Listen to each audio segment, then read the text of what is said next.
Assalamualaikum warahmatullahi wabarakatuh. Innal hamdalillah nahmaduhu wa nasta'inu wa nastaghfiru wa nastahdi wa na'udzu billahi min syururi anfusina wa min sayyiati a'malina. May yahdihillahu fala mudhillalah wa may yudlil fala hadiyalah.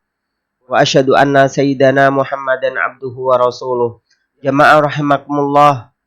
Hari ini kita akan berbicara tentang bagaimana menjaga dan mendidik serta merawat anak yatim. Karena ini merupakan suatu perintah dari Allah Subhanahu wa taala sebagai Rabbul Alamin, Tuhan semesta alam.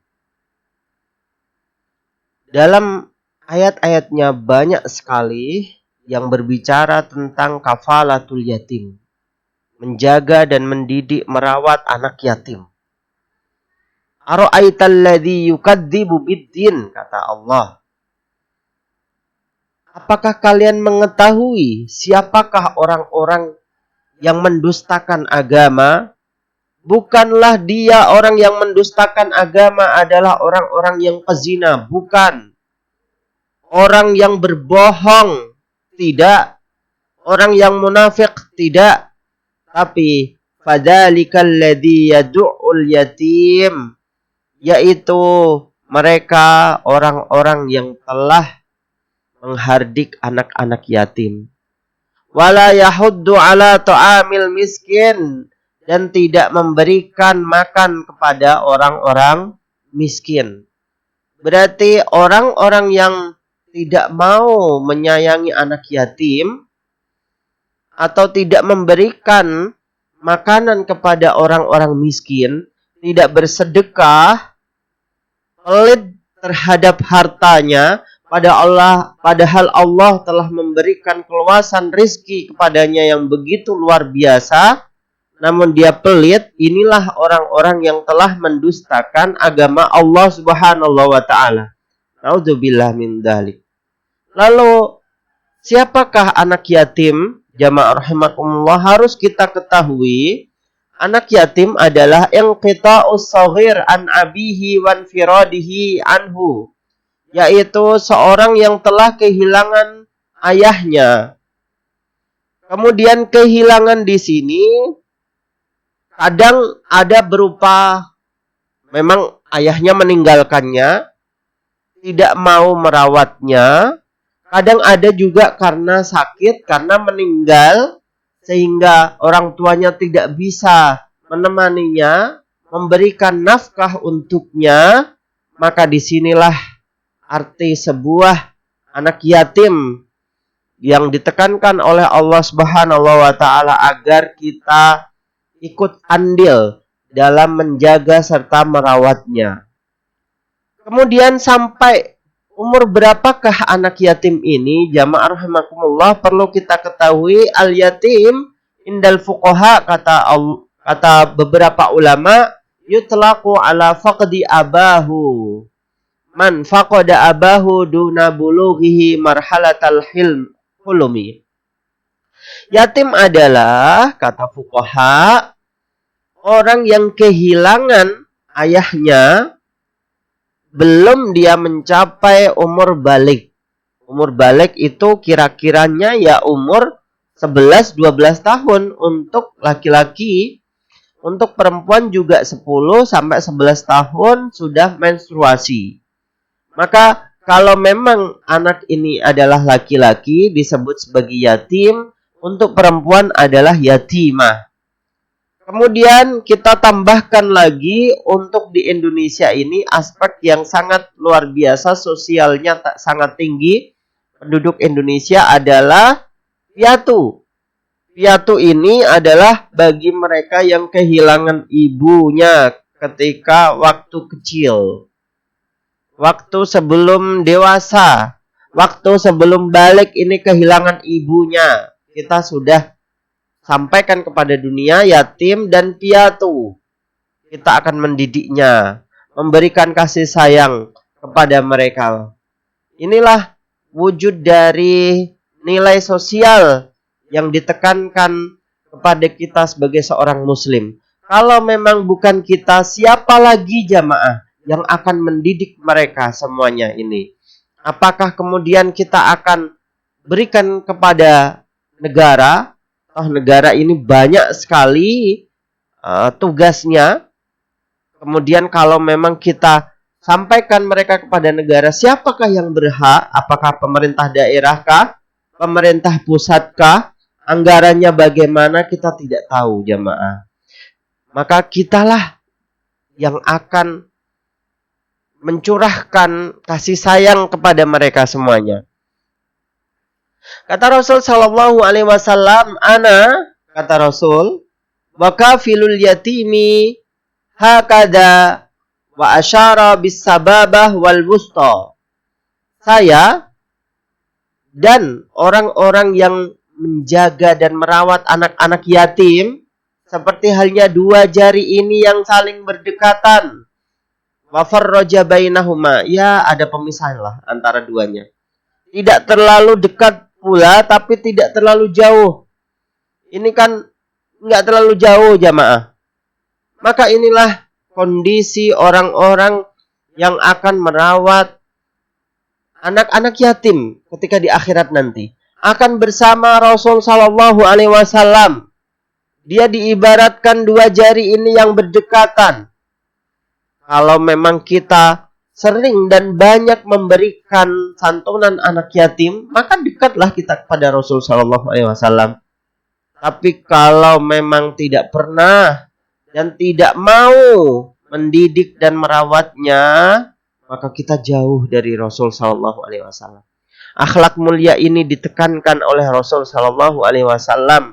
Bagaimana tidak bahwa Rasul juga seorang anak yatim dan piatu ketika waktu kecilnya. Dia dirawat oleh pamannya, dirawat oleh kakeknya, dan dibesarkan sedemikian rupa. Sehingga kehidupan masa kecilnya adalah seorang yang sangat-sangat nestapa sekali. Sangat tidak beruntung sekali. Kalau kita, alhamdulillah kita syukuri nikmat ini. Berupa nikmat mempunyai orang tua ketika waktu kecil. Masih kita bisa dididik dan dirawat oleh beliau-beliau. Kita syukuri hal itu. Jangan sampai kita menjadi kufur nikmat. Jangan sampai sebagai anak yang telah dididik kedua orang tuanya, ternyata dia tidak mau dididik. Lari dia dari rumah, menjadi anak-anak berandalan, anak-anak yang narkobaan, anak-anak yang pang, yang pengen bebas sebebas-bebasnya. Dia tato tubuhnya dengan gambar-gambar sampai mukanya pun demikian, sampai matanya pun kadang hitam semuanya, tidak ada putih. Nauzubillah, orang seperti ini adalah orang-orang yang kufur atas nikmat Allah Subhanahu wa taala. Wala in kafartum inna adabi lasyadid. Sesungguhnya orang-orang yang kufur kepada nikmatku, maka azabku akan diterima olehnya dengan pedih. Nauzubillah min dzalik. Jamaah rahimakumullah. Kehidupan nestapa Rasul sallallahu alaihi wasallam digambarkan dalam surat Ad-Duha. Wad-duha, demi waktu duha, wal laili idza saja, demi waktu malam, ma wadda'aka rabbuka wa ma qala. Tidaklah Tuhanmu meninggalkanmu dan Tuhanmu tidaklah marah, tidaklah benci. Walal akhiratu khairul laka minal ula. Dan ketahuilah sesungguhnya akhirat itu lebih mulia daripada dunia. Wala saufa yu'tika rabbuka fatardo. Dan akan diberikan kepadamu wahai Muhammad keistimewaan dan Allah akan meridhoimu. Alam yajidka yatimam fa'awa. Bukankah engkau menemukan dirimu dulu adalah anak yatim, kemudian Allah melindungimu?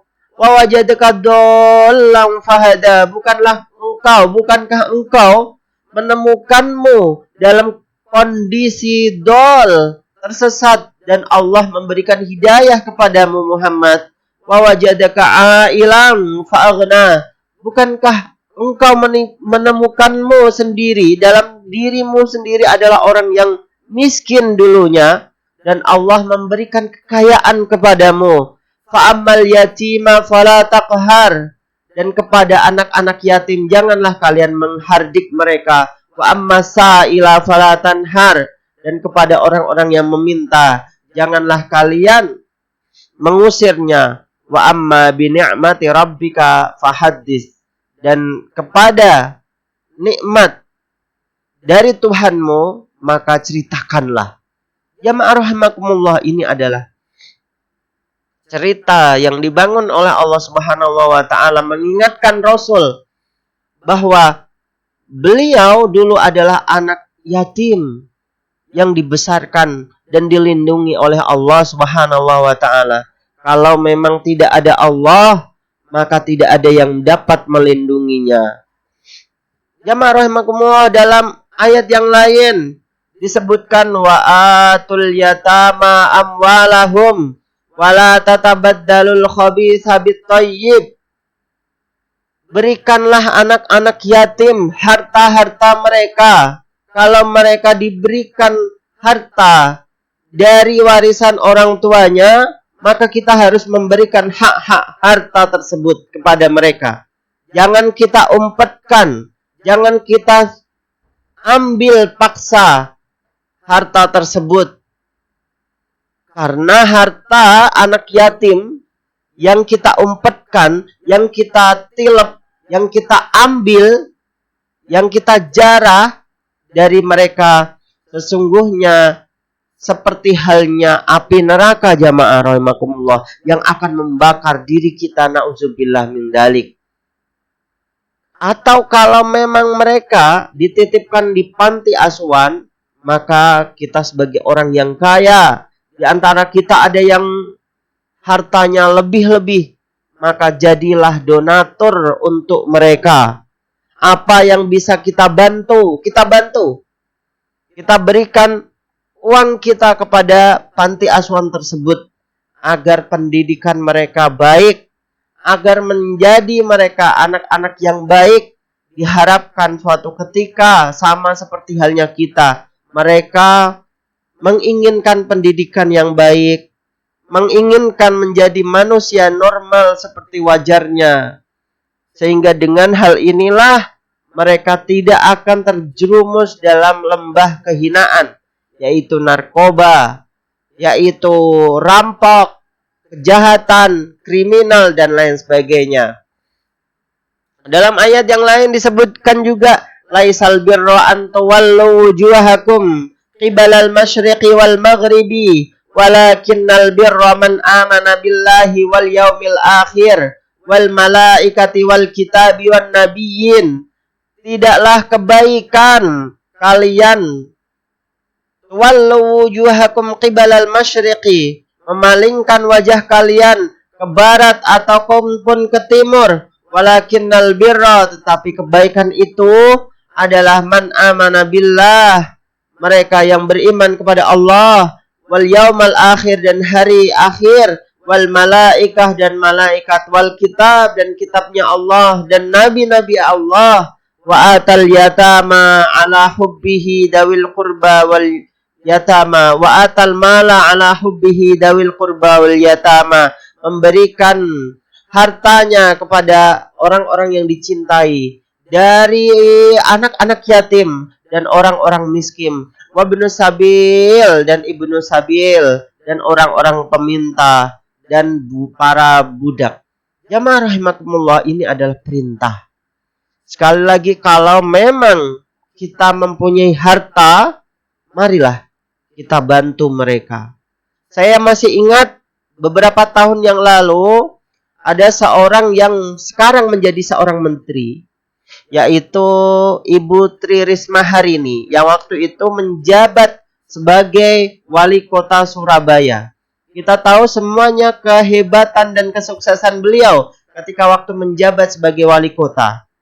Bagaimanakah cerita beliau ketika waktu kecil disampaikan kepada kami saat kami mendengarkannya dalam ceramah ilmiah, dalam konferensi bersama beliau. dalam paparan beliau menyebutkan bahwa dulu kenapa saya sekarang ini menjadi seorang yang luar biasa, nomor 1 di Surabaya, orang yang paling mulia di antara orang-orang Surabaya lainnya, tidak lain adalah karena memang ketika waktu kecil dulu, saya mempunyai ayah dan belakang rumah saya itu ada rumah kecil yang diperuntukkan untuk anak-anak yatim oleh orang tua saya. Tiap hari mereka dididik di situ, diberikan rezeki di situ, dikasih uang jajan. Bahkan kata beliau, Bu Tri Risma, saya itu tidak pernah menikmati mainan baru saya. Karena setiap saya mempunyai mainan baru, mereka pasti akan meminjamnya dan tidak pernah mengembalikannya. Oleh orang tua saya, kata beliau, wes nduk, sudah diikhlaskan saja. Karena mereka adalah anak-anak yang kehilangan orang tuanya. Kamu sudah mempunyai ayah dan ibu, sudah cukup, nak. Tidak perlu harus iri terhadap mereka. Sudahlah, nak. Boneka itu adalah hal yang kecil. Mainan yang ecek-ecek. Nanti ayah belikan lagi ya.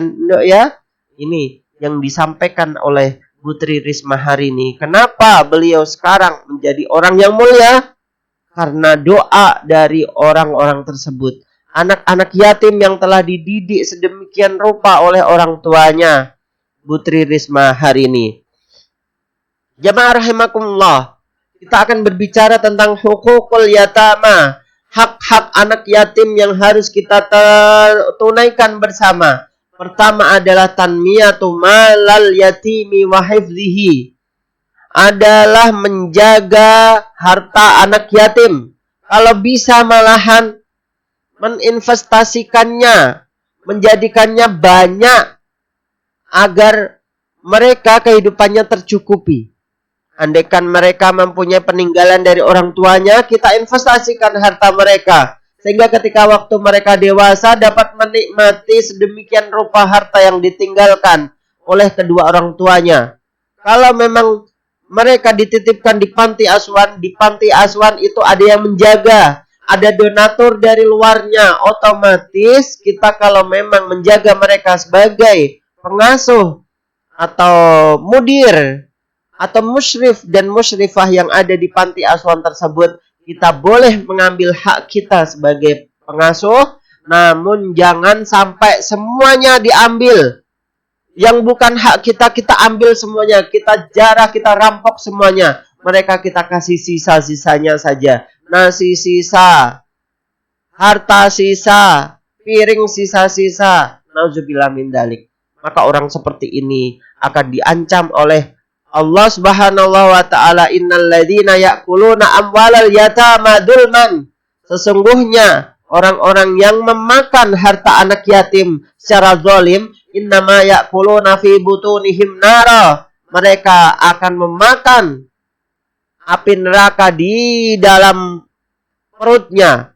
Wasayaslauna sa'ira, dan akan masuk neraka sa'ir. Nauzubillah min dzalik.